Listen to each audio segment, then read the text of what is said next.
తీసుకునే ఆహారం అంతా ఒక పద్ధతి ప్రకారం ఉంటుంది. ఎలా వండాలి, ఎలా తినాలి, ఎలా కూర్చుని తినాలి, ఏ ఆహారం తీసుకోవాలి, ఎంత టైం తీసుకోవాలి, ఎలా కుక్ చేయాలి, ఏమేమి కలిపి వండాలి అని ప్రతిదానికి ఒక ప్రాసెసింగ్ ఉంటుంది. అది ఫాలో అవుతూ చేసుకోగలిగితే 5 ఇయర్స్కి ఒక్కసారి కూడా హాస్పిటల్కి వెళ్ళే అవసరం లేదండి. నేనైతే ఒక్క ట్యాబ్లెట్ కూడా వేసుకోనండి. ఏ ప్రాబ్లం అయినా 16 గంటలు వర్క్ చేస్తాను ఎవ్రీడే. నేనే వ్యవసాయం చేస్తాను, ఆవులను చూసుకుంటాను, ఇంట్లో ఫ్యామిలీని చూసుకుంటాను, మార్కెటింగ్ చేస్తాము. ప్రతి మనిషికి 16 గంటలు పనిచేసే ఎనర్జీస్ ఉంటాయి. కాకపోతే తన శక్తి తనకు తెలియదంట. అది మనం గ్రహించి చేయగలిగితే ప్రతి విషయంలో సక్సెస్ అవ్వగలుగుతాము.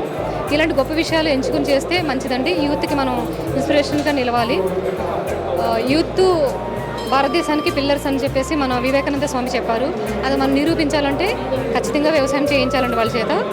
జై కిసాన్ జై జవాన్ అన్నారు కదా. భారతదేశానికి సేవ చేయాలంటే 2 విధానాలండి. ఒకటి మిలిటరీగా యుద్ధం చేయాలి, లేదంటే వ్యవసాయం చేయాలి.